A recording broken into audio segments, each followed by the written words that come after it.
In the vast, silent expanse of space, where the Earth is nothing more than a distant blue, lies a story of isolation, identity, and the haunting question: what does it mean to be human? Today, we dive into the 2009 sci-fi masterpiece, Moon, starring Sam Rockwell, a film that challenges our understanding of reality, morality, and why you should never sign a long-term contract without reading the fine print. Buckle up, this is one lunar journey you won't forget. Our main man, Sam Bell, is nearing the end of his 3-year contract with Lunar Industries, a company responsible for harvesting helium-3, a clean energy source that has solved Earth's energy crisis. Alone on the moon, with only the base's AI, Geordi, voiced by Kevin Spacey, as his companion, Sam is counting down the days until he can return to his wife and daughter. Geordi is designed to assist Sam in his daily tasks, providing information, repairs, and emotional support. The AI communicates through a robotic voice and simple emoticon-style facial expressions displayed on a screen. Despite Geordi's friendly demeanor, there's something unsettling about the machine's unwavering loyalty to the corporation. Sam is exhausted. 3 years of isolation have taken their toll. With no real-time communication available due to a supposed satellite failure, Sam's only form of human contact comes in the form of delayed video messages from his wife, Tess, and their young daughter, Eve. Tess appears supportive but distant, and Sam longs for the day he can return to Earth to reunite with them. To pass the time, Sam establishes strict daily routines, exercising on a treadmill, growing a small garden, and building intricate wooden models of his hometown. But something isn't right. He begins experiencing disturbing visions.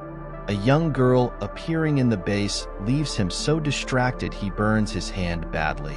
He chalks it up to stress and isolation, but the visions grow more intense. One day, while on a routine maintenance check, Sam notices a malfunctioning harvester.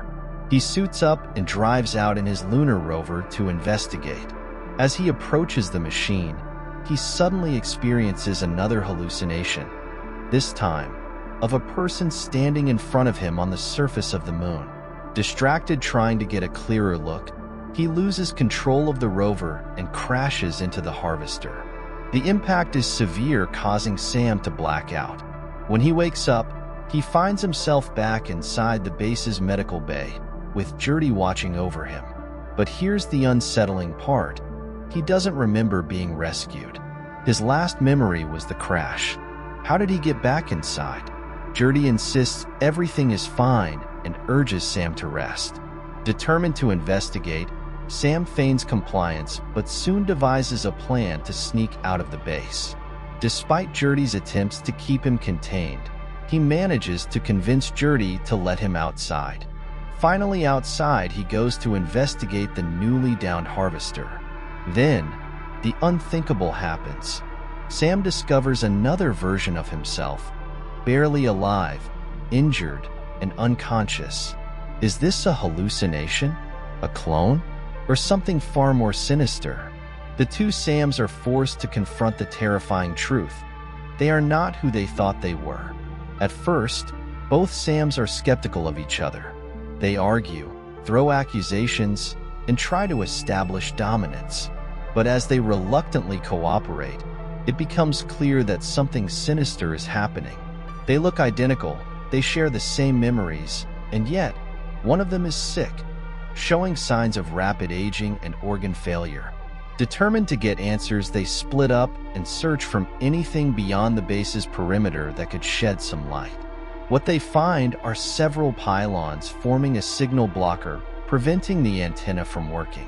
Desperate for answers, they begin searching the base for clues. Sam 1 tries to access his files, but finds it is password protected. Geordi ominously comes up behind Sam 1, but instead of hurting Sam, he types in the passcode for Sam to access the system, where he uncovers disturbing video logs, footage of past Sams, all experiencing the same cycle. Each one believed they were nearing the end of their contract, only to fall sick and be replaced by a fresh clone. The truth is horrifying. Lunar Industries has been using cloned workers to maintain the base, erasing each clone's memory every 3 years and replacing them with a new version. The company saves millions by never having to train new employees or pay real salaries. Every clone is programmed to believe they are the original Sam Bell, unaware of their predecessors. Sam 1 gathers some things and heads out further than he had ever gone before. Eventually, he hears the system tell him that the connection to Earth has been re-established now that he is so far out from the blocker's influence. He calls his wife, but in an effort to not scare her with his deteriorating appearance, he covers the camera. His wife does not answer, but a young lady instead. Sam asks to speak with Tess, but the young lady lets him know Tess passed away a few years back. Not willing to believe it, he questions the young lady on if she was sure.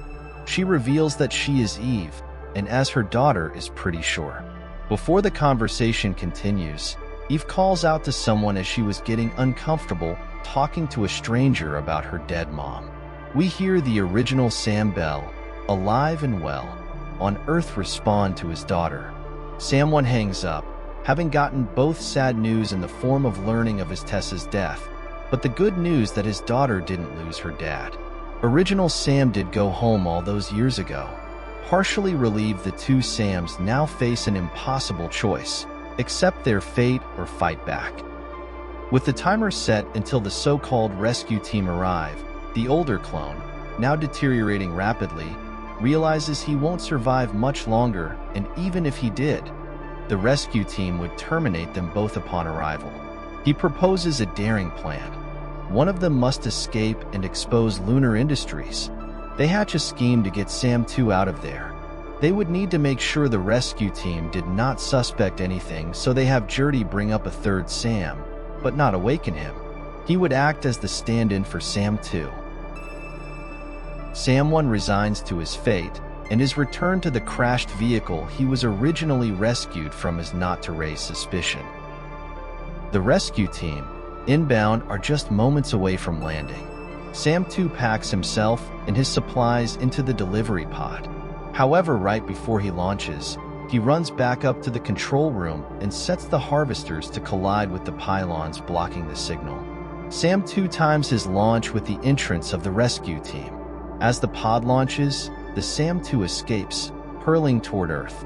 In the final moments, a radio broadcast hints at Lunar Industries facing scrutiny, suggesting the truth has finally come out. The younger Sam, now on Earth, is ready to reveal everything. Moon is a masterclass in storytelling, raising deep ethical questions about corporate greed, identity, and the value of human life.